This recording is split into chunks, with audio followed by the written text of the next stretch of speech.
querida vereadora Jessicão, que aliás deu um show no projeto de lei do prefeito que queria instituir o Conselho LGBT. Uma salva de palmas para a Jéssica.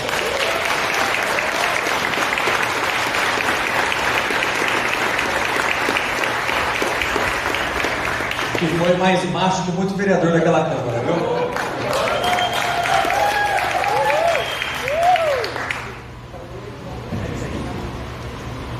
Oi, pessoal. Bom, tive que ser muito mais macho, infelizmente, nesse caso, porque a gente teve bastante gente fraca ali, fraca de cabeça, fraca de fé e que não lutou pelo bem-estar da nossa cidade.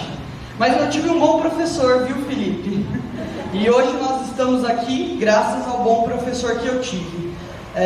A história do dia do nascituro, ela é muito engraçada porque foi protocolada por dois vereadores que não levantam a nossa bandeira aí da direita conservadora em 2013.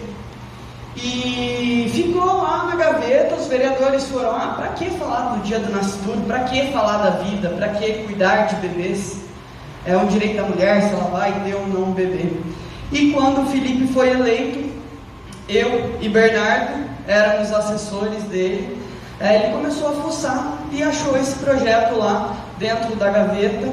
E quando ele foi mexer, o pessoal falou: Felipe, mexe aí não, esse projeto está enterrado, porque ele vai dar muito bafafá. Mas de qualquer forma ele pegou e encarou. Nós tivemos várias brigas aí, tivemos feministas jogando sangue na porta da Câmara, fazendo aquela nojeira que a gente sabe que aquelas mulheres se propõem a fazer.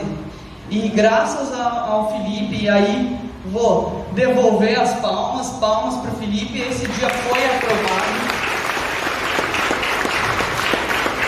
Só um parênteses, você falou de feminista jogando tinta vermelha. O pior não foi isso, o pior foi ver seios de travestis. São seios falsos, fake news. E graças a Deus esse dia foi aprovado. E depois que o Felipe saiu da Câmara ali, o pessoal achou que finalmente eles iam ter um sossego aí para voltar a ficar discutindo nome de praça, nome de rua. Mas quando eu entrei ali na Câmara, eu falei que eu não ia baixar a cabeça, e foi o que aconteceu no Conselho LGBT. E agora, recentemente, foi o que aconteceu sobre o dia do nascituro. Nós convidamos o deputado, um pastor e uma pessoa da Igreja Católica para falarem essa semana.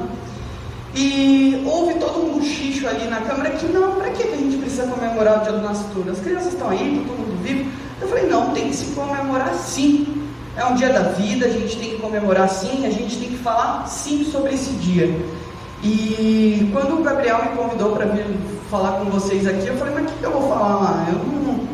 Eu não sei, não estou a par desse assunto aí de aborto, de dia do nascituro. Ele falou assim: vai lá falar o que você está fazendo sobre os nascituros.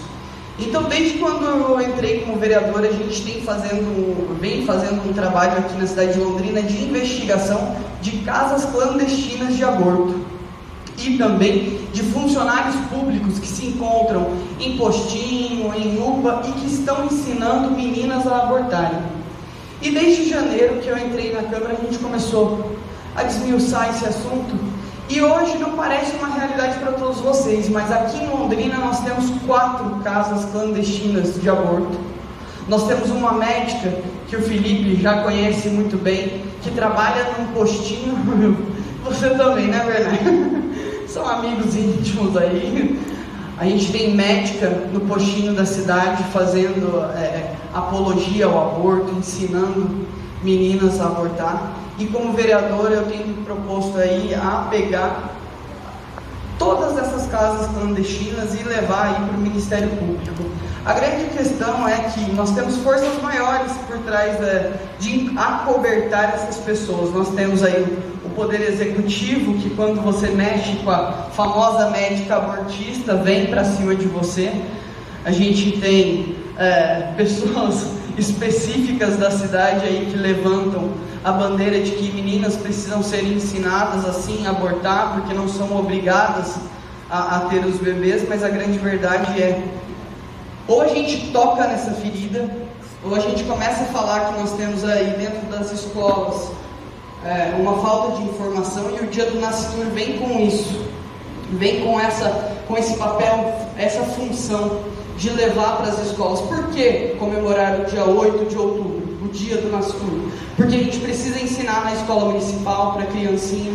Por que você está comemorando o dia 8? E é para isso que serve essa data, que é para ser discutido, que é para ter palestra, que é para ter comemoração, para a gente comemorar a vida e ensinar as meninas que quando tem um bebezinho dentro da barriga, você tem que cuidar, você tem que amar, e o principal, que aquela vida que está ali não é dela, ela não tem esse direito de decidir se vai tirar ou não, porque a partir do momento que está ali, é um outro corpo, e daí sim, não se segue essa ideia da meu corpo, minhas regras, que hoje a gente vê sendo infringida. Eu sei que tem alguns servidores públicos aqui, em relação ao passaporte sanitário.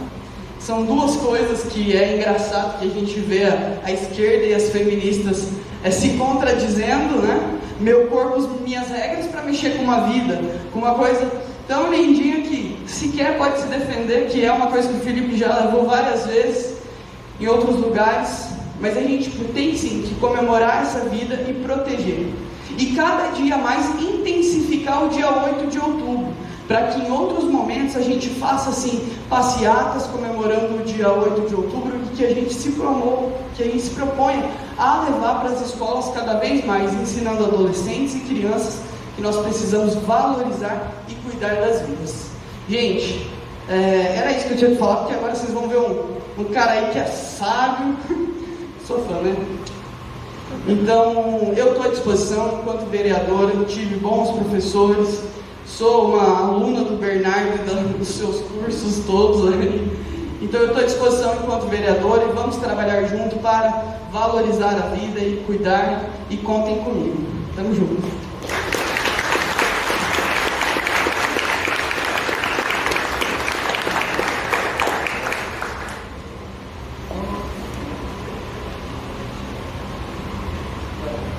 Enquanto o Bernardo só finaliza ali a preparação para a apresentação dele, pessoal, só contando para vocês um bastidor de quando nós estávamos tentando aprovar o Dia do Nascitur na Câmara de Londrina. Então, como a Jéssica disse, assim que eu fui eleito vereador, eu assumi a presidência da Comissão de Direitos Humanos e vi que esse projeto estava parado lá na comissão. Ele tinha sido protocolado, mas estava engavetado. Então, naquele momento, eu decidi tirar esse projeto da gaveta, promover as audiências públicas como o regimento interno da Câmara nos obriga, e depois disso levar esse projeto ao plenário para que ele pudesse ser aprovado.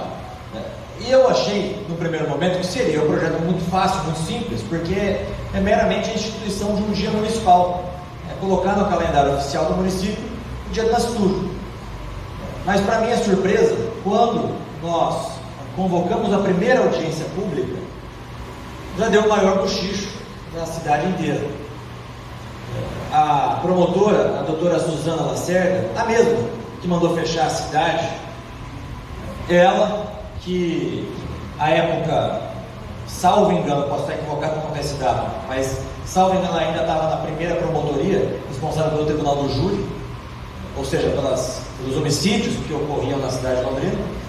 Ela se mobilizou junto com um outro promotor da cidade de Cambé, se não me engano, e fez um inferno. Ela mandava ofício para todos os vereadores, falando em nome do Ministério Público do Estado do Paraná, ameaçando os vereadores, dizendo que aqueles vereadores que fossem votar favoráveis ao projeto poderiam sofrer consequências, inclusive a ponto de serem processados. Foi uma guerra por uns 60 dias aproximadamente, porque inclusive ela ia nas audiências públicas, intimidar os vereadores, e como nós sabemos, muitos vereadores, infelizmente, veem a figura de um promotor e ficam com medo, acham que o promotor é semideus, até porque boa parte dos promotores também acham que eles próprios são semideuses, né? Então, então foram 60 dias de extrema pressão. A audiência pública do Dia do Nascitur foi marcada pela tensão, que nós tínhamos, de um lado, os manifestantes contrários, de um outro lado, os manifestantes favoráveis à instituição do Getúlio Nascimento. Nós éramos em maioria, isso era nítido, só que do outro lado eram mal educados, então eles eram mais barulhentos. Então teve travesti tirando a fake news para fora, teve de tudo que vocês possam imaginar, teve beijaço, teve de tudo. O que no final das contas, isso nos favorece. Teve até ameaça de morte. Teve até ameaça de morte. O que no final das contas, tudo isso nos favorece. Porque os vereadores que eventualmente estavam na dúvida, ao verem a atitude desse grupo e a atitude do nosso grupo, perceberam a diferença. E certamente isso também foi decisivo para que eles pudessem votar favoravelmente à instituição do Dia Municipal do Nascimento. Depois, inclusive, a promotora até dizia que ia entrar com uma ação direta de inconstitucionalidade, não entrou, porque sabia que ia perder a ação, portanto, hoje nós temos o Dia Municipal do Nascimento, graças à pressão que todos vocês na época fizeram, os vereadores dentro da Câmara e etc. Mas isso, no final das contas, o fato de uma promotora sair do seu gabinete para ir para a Câmara Municipal de Vereadores, intimidar os vereadores, nada mais é do que o ativismo judicial que a gente vive. Guardadas as devidas proporções, é o que os ministros do Supremo Tribunal fazem com os deputados, é o que fizeram agora em relação ao voto impresso, e é o que fazem em relação a outras pautas. O ativismo judicial que a gente vê, ele se manifesta em diversas maneiras diferentes. Essa pressão direta é uma delas. Uma outra pressão que a gente percebe, que é uma manifestação do ativismo judicial, é o fato de que os partidos de esquerda, os parlamentares de esquerda, sabem que essas pautas não seriam aprovadas no Congresso Nacional. O Congresso Nacional pode ter e tem, de fato, inúmeros problemas.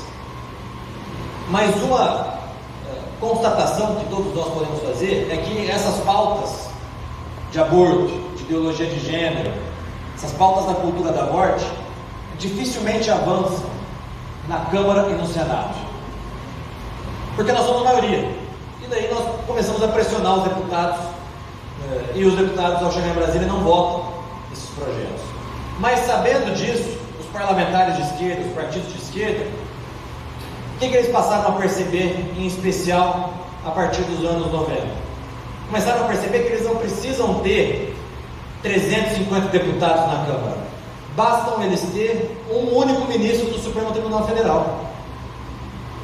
Porque um único ministro do Supremo Tribunal Federal hoje tem mais poder do que o Congresso Nacional inteiro. Basta uma canetada de um único desses ministros e o aborto passa a ser legalizado no nosso país.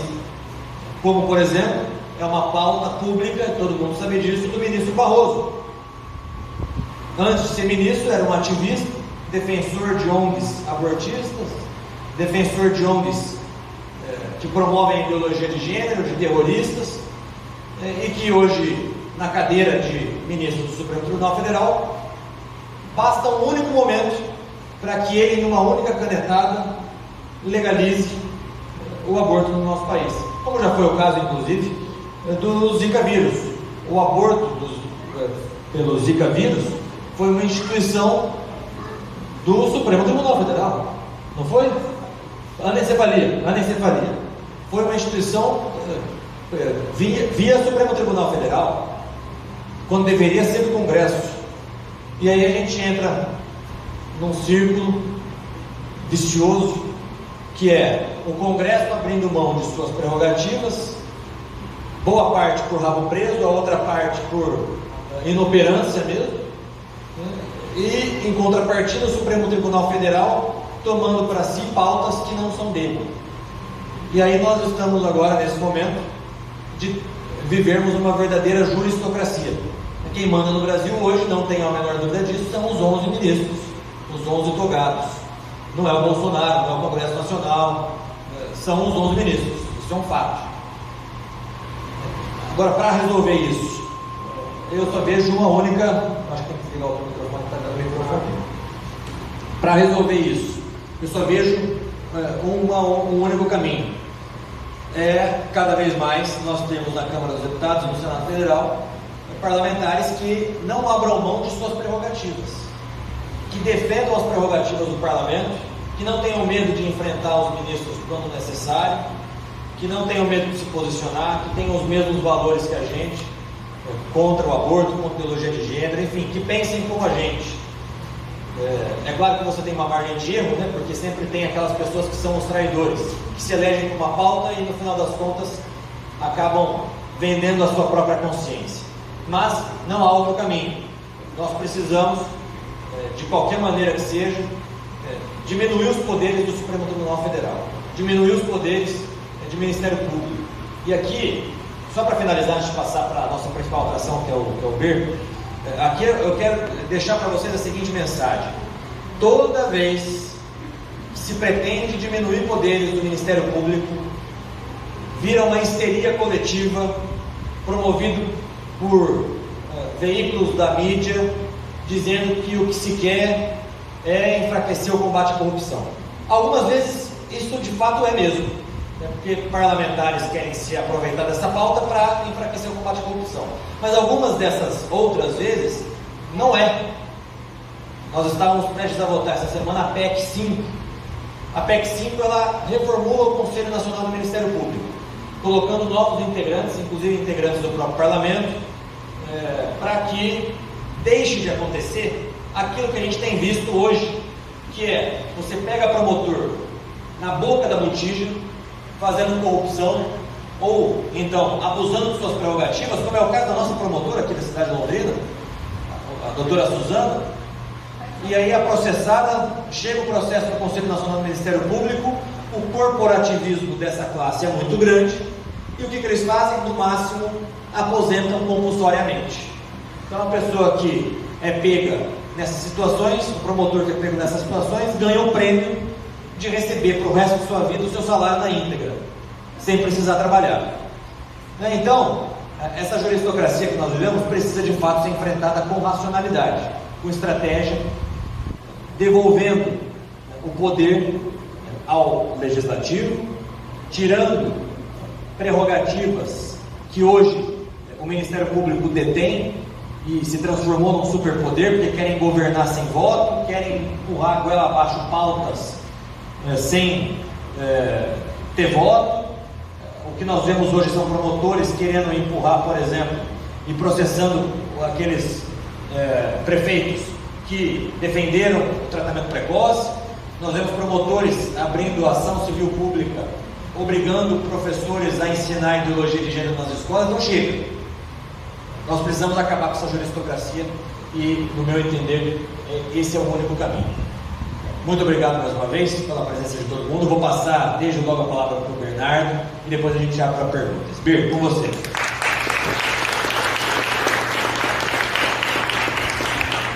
Boa noite.